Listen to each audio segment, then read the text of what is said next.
앞에 있는 분 한번 딱 보시죠. 째려보시지 말고. 하나님이 당신을 사랑하십니다. 나도 주의 이름으로 사랑합니다. 아멘. 주님의 이름으로 여러분 사랑합니다. 아멘.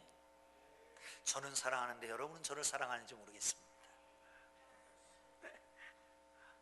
40대의 김성도라고 하는 분의 일과를 이렇게 그린 글을 봤습니다. 야근으로 눈은 충혈되어 있는데 두통은 심한데 가장으로의 책임을 다하기 위해서 오늘도 침대를 박차고 출근 준비를 서두른다. 바쁜 출근 시간을 아끼기 위해서 변기 위에서 신문을 본다. 신문에서 들을 수 있는 경제 침체는 그의 뱃속도 침체시키고 있다. 변비에 시달린 지 6개월이 접어간다. 아침은 먹는 둥 마는 둥 출근길에 나섰다. 버스 정류장에서 버스를 기다리는 사람들로 넘쳐난다. 그가 기다리는 버스에도 역시 사람들로 넘쳤다. 콩나물 마냥 버스 가득한 사람들이 붐빈다. 이렇게 1시간여를 가면 그의 직장에 도착한다. 그의 책상엔 밀린 업무 문서들이 나뒹굴고 있다. 시작하기에 앞서 커피로 자신을 달래보려 하지만 카페인으로 중무장한 커피는 자신의 속만 버릴 뿐이다. 잦은 야간 업무의 원인이려니 생각하고 방치했더니 최근에는 머리카락이 빠지고 삶이 힘들다는 생각이 머릿속에서 지워지지를 않는다. 하루하루 지나갈수록 불안하고 초조함을 넘어 분노하게 되고 자신의 감정을 조절되지 않는다. 빠지는 머리카락 수가 늘어갈수록 겁이 나기도 한다. 그래서 가까운 병원을 찾아갔다. 이 성도 김성도의 병원이는 대체 무엇일까? 이 병원인이 무엇일 것 같아요? 새로운 병이 아니라 우리가 잘 아는 스트레스라고 하는 겁니다. 최근에는 저 북쪽에는 핵, 저 남쪽에는 지진, 핵과 지진, 이것으로 인해서 불안에 떱니다. 장기 불황, 청년 실업률 증가, 대학 진학 등등의 이유로 직장인, 구직자, 주부, 학생 할 것 없이 스트레스에 시달리고 있는 현실입니다. 그러면서 시편 68편을 봅니다. 68편, 시편 68편은 35절이나 있습니다. 그런데 이 시편은 문체 자체가 매끄럽지는 않습니다. 여기저기서 따다 붙인 것 같아요. 그래서 어느 학자들은 그렇게 말합니다. 이 시편은 당시에 유명한 인용구들을 갖다 붙여서 만든 거다. 어떤 학자는 말하기를 다윗이 유명한 시, 잘된 시 중에 몇몇을 뜯어서 붙인 것이다 라고 주장합니다. 물론 학적으로는 멋있게 보일지 모르지만 그냥 우리나라 말로 하면 비빔밥 같은 거다. 저기 중국식으로 말하면 짬뽕 같은 거고요.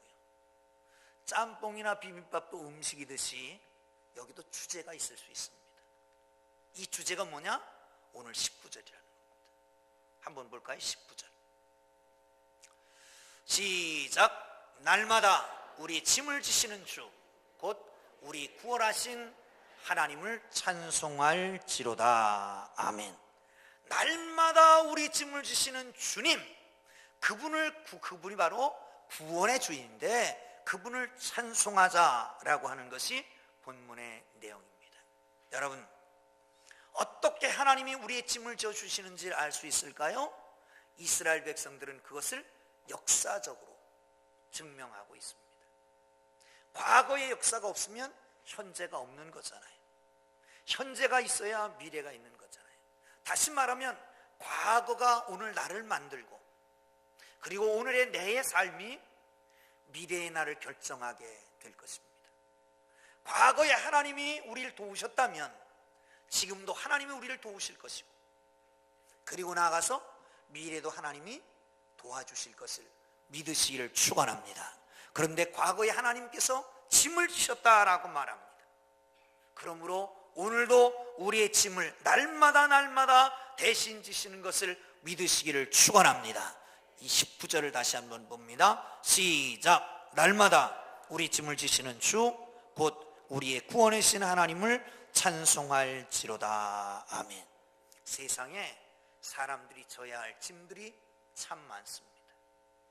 걱정과 근심의 짐, 질병과 고초의 짐, 가난의 짐, 경제적인 어려움 짐, 타인으로부터 오해받은 그 오해의 짐들, 이런 수많은 짐들이 있습니다. 그런데 우리가 져야 할 짐은 이렇게 많은데, 지어야 할 짐을 많은데 비하여 나의 능력은 부족하기 짝이 없다는 겁니다. 져야 할 짐은 너무 많은데 우리는 피곤하고 무기력하고 무능력하다는 것이죠. 주님께서 아주 복된 소식을, 좋은 소식을 우리에게 전해주십니다. 뭐라고요? 날마다 우리의 짐을 지시는 주 곧 구원자 하나님을 찬송할지어다. 할렐루야, 할렐루야.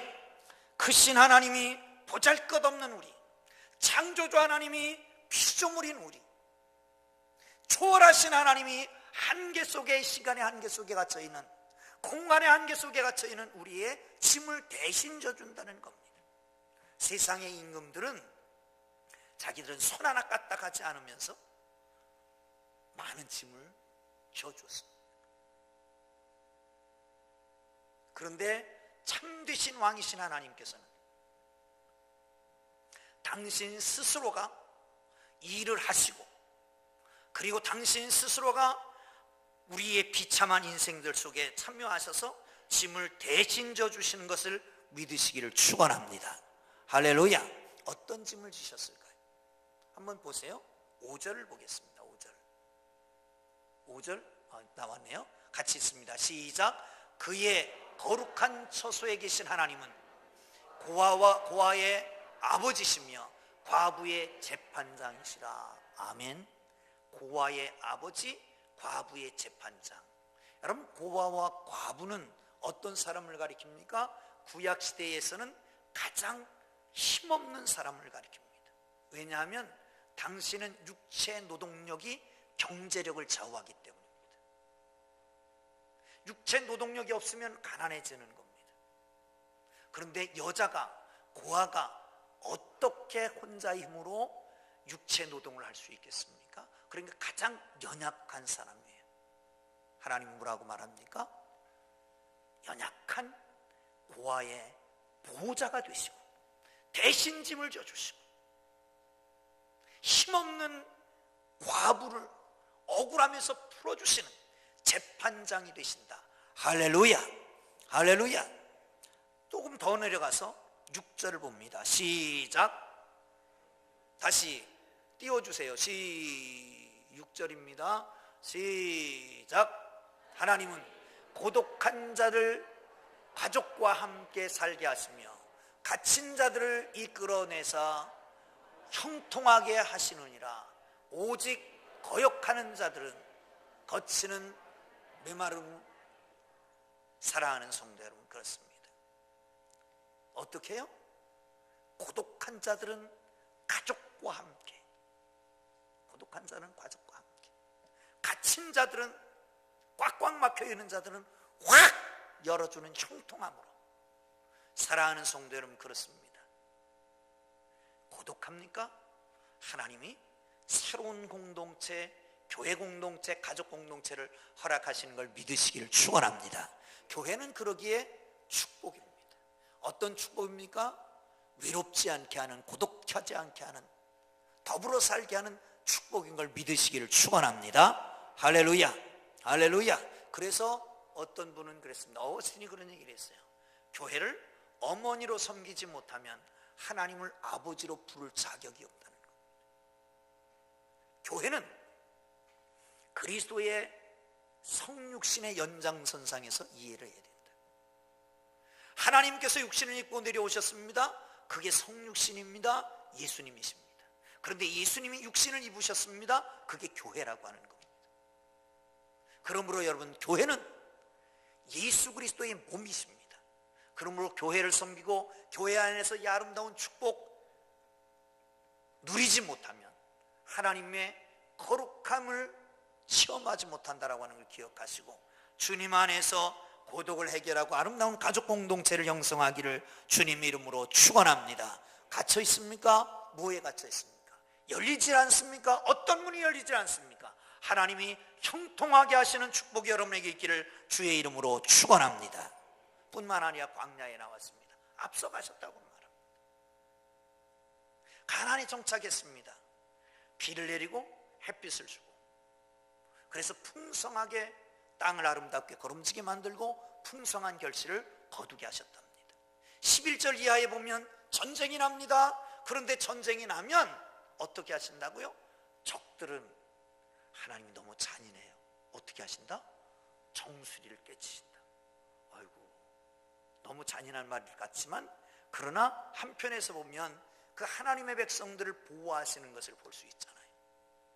그뿐만 아니라 적들을 다 물리쳐서 발이 그 피에 잠기게 한다고, 개가 그 상처를 그 적들을 핥아서 분깃을 넣게 한다고 그렇게 말합니다.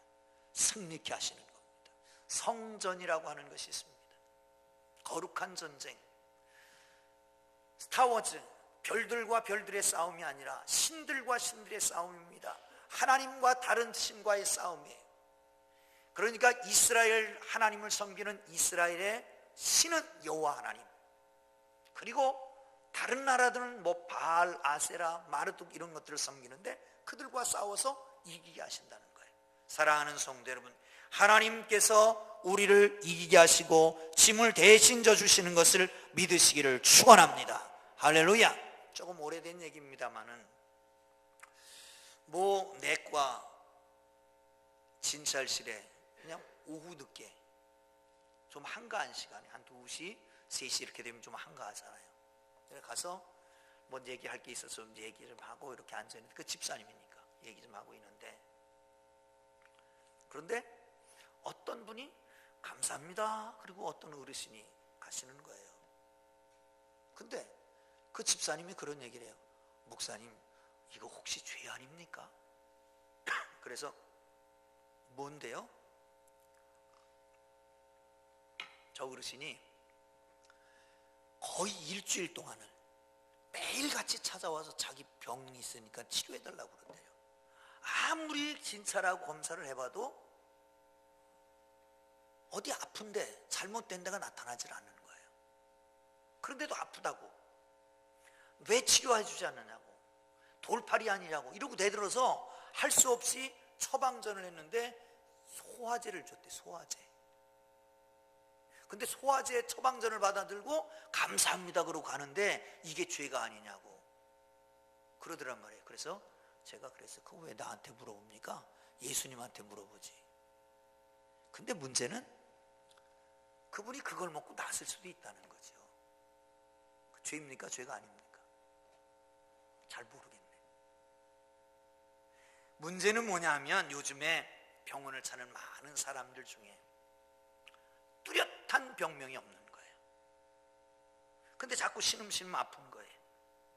답답한 일입니다. 왜 그렇습니까? 피곤한 게 증거입니다. 그래서 아픈 겁니다. 두려움이 문제입니다. 그래서 고통스러운 겁니다. 미래의 두려움. 두려움으로 인해서 생긴 업종이 보험업이잖아요. 그죠?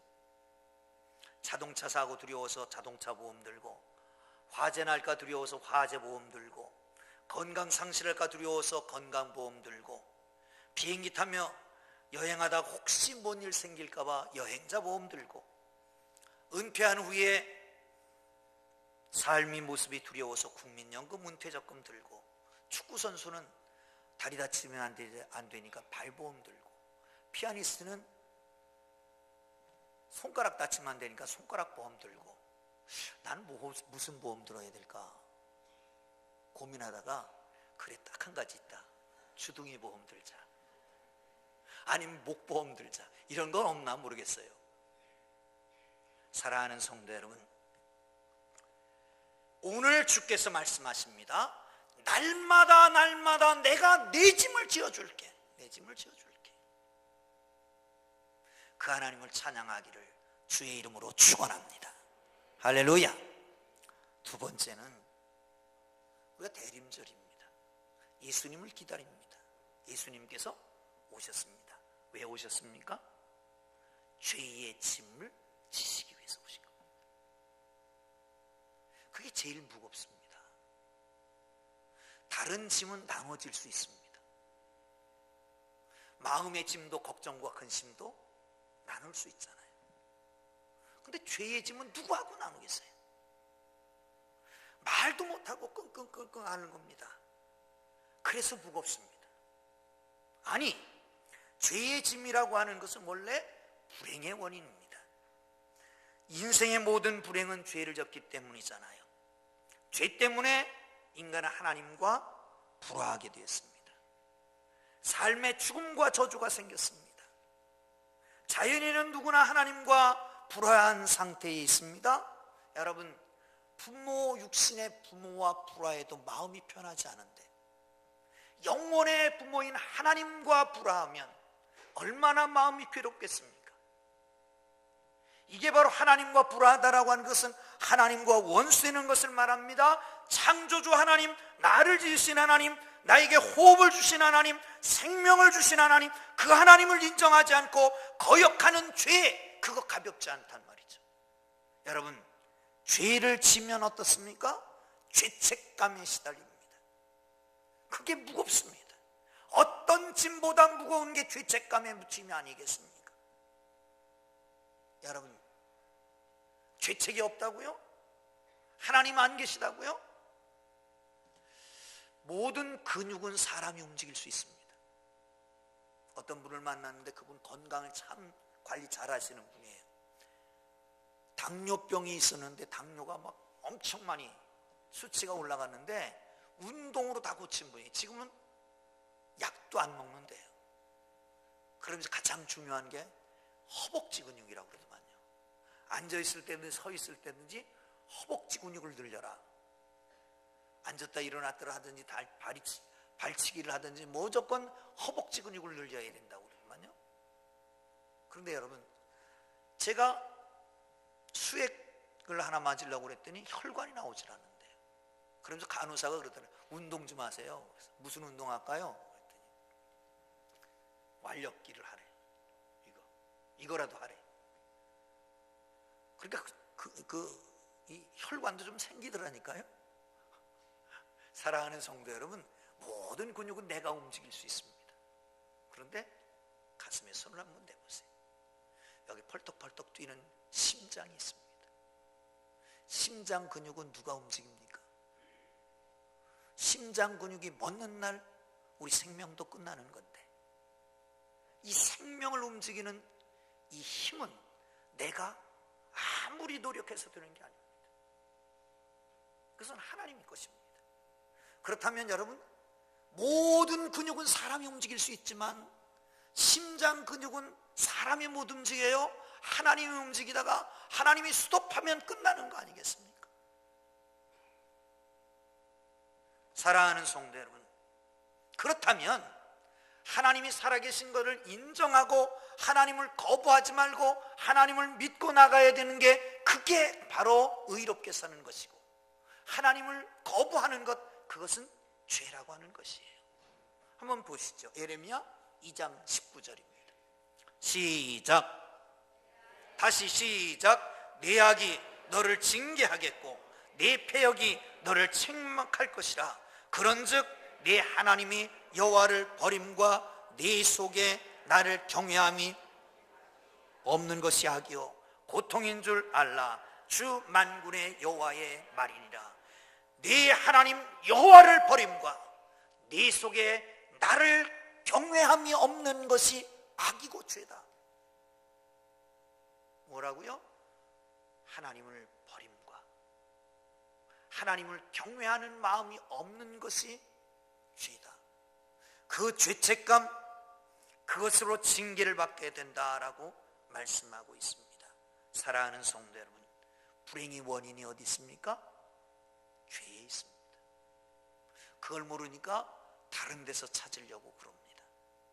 법과 제도의 문제라고, 배경이 없다고, 돈이 없기 때문이라고, 그것은 본질을 오해하는 것입니다. 아무리 좋은 법과 제도가 있으면 뭐합니까? 사람이 지키지 않으면 아무 소용이 없습니다. 배경도 돈도 마찬가지입니다. 인생의 행복을 보장해 주지 못합니다. 사람이 죄를 지으면 심령이 죄책감과 정죄의식에 눌리게 됩니다. 세상 모든 사람들은 영의 아버지가 없으므로 고와 같이 버림받게 됩니다. 그러기에 술을 마시고 노래를 하고 춤을 추고 별짓을 다 해도 순간적으로는 만족함이 있을지 모르지만 곧 공허함이 찾아오게 되는 겁니다. 찰나의 즐거움은 아무 의미가 없습니다. 여러분 혹시 여행을 하다가 이집트에 가보셨습니까? 이집트에 자랑하는 것 가운데 하나는 미이라입니다. 미이라. 관뚜껑에는 살아있는 것 같이 그 사람을 조각을 해놨습니다.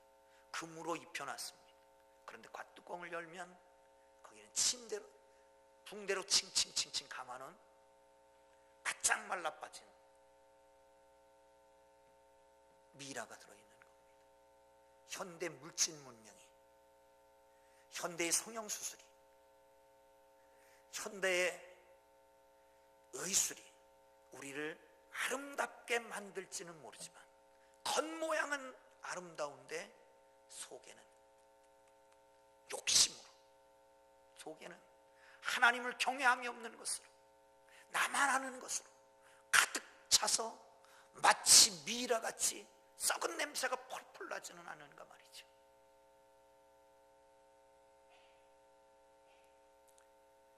어떻게 죄책감을 해결할 수 있을까요? 깊은 수렁에 빠진 사람은 나오려고 발버둥 치면 발버둥 쳐서 더 빠져들어갑니다. 외부에서 누군가가 구명줄을 던져야 됩니다. 외국에서 누군가가 손을 내밀어서 잡아줘야 됩니다. 그렇지 않으면 구출을 받을 수가 없습니다. 우리 대림절을 맞이하잖아요. 우리 주님이 오십니다. 주님이 왜 오신다고요? 마태복음 1장 21절에 보면 아들을 낳으리니 그 이름을 예수라 하라.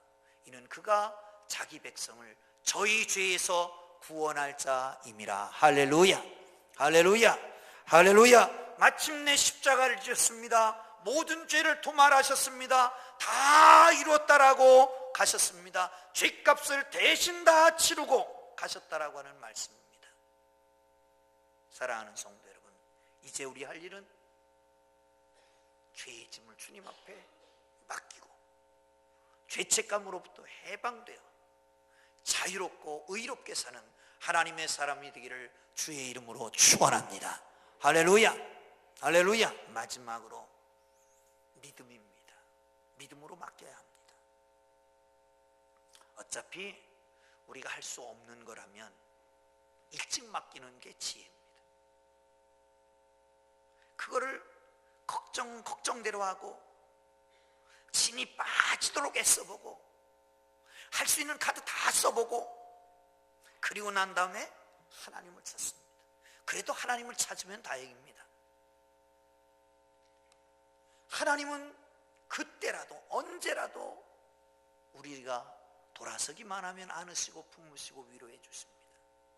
책망하지 않고 왜 이제 왔느냐, 왜 이제서야 왔느냐, 어깨를 내밀고 부둥켜 안고 기뻐하시는 것을 믿으시기를 축원합니다. 무슨 걱정이 있습니까? 무슨 문제가 있습니까? 어떤 짐을 지고 있습니까? 주님께 맡기기를 주의 이름으로 축원합니다.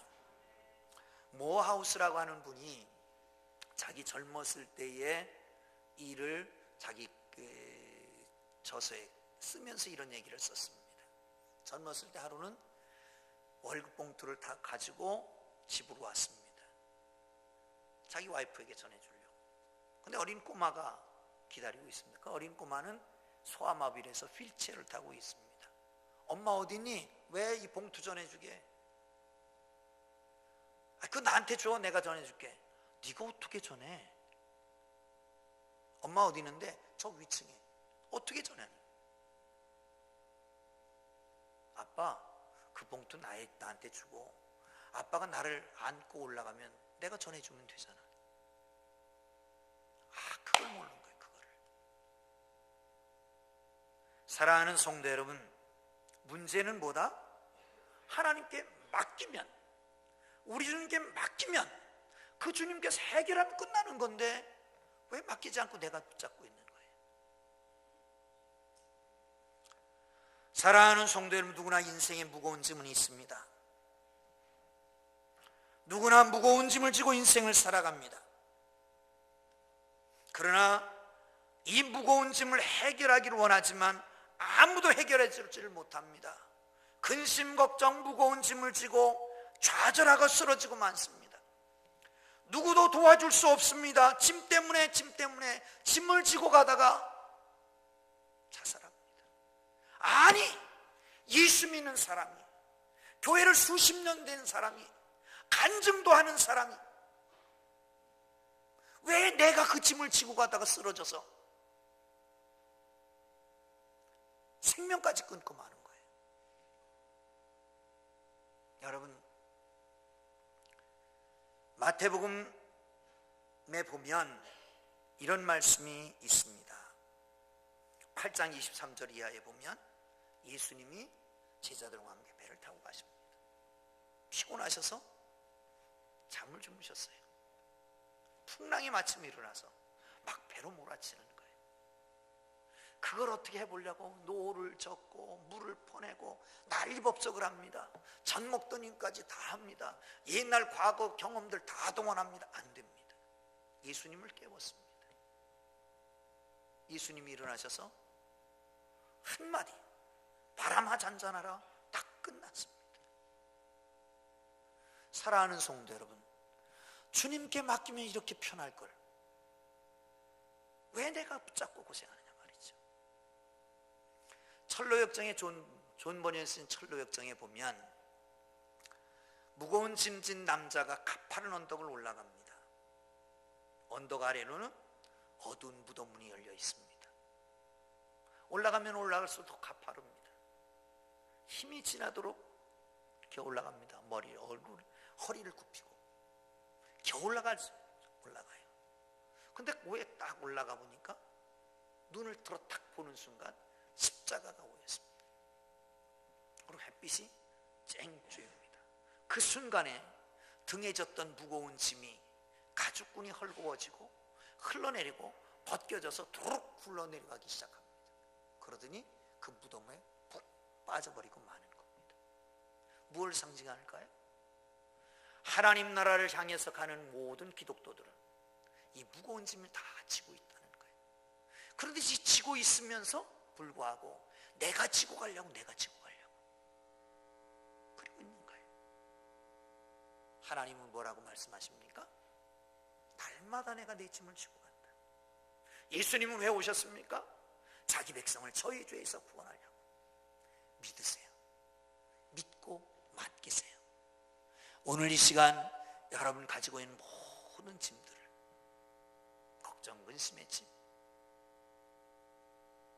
또한 오해의 짐도, 경제적인 어려움도, 시대적인 아픔도 다 내려놓고, 죄의 짐도 다 내려놓고 편안히 돌아가시기를 주의 이름으로 축원합니다.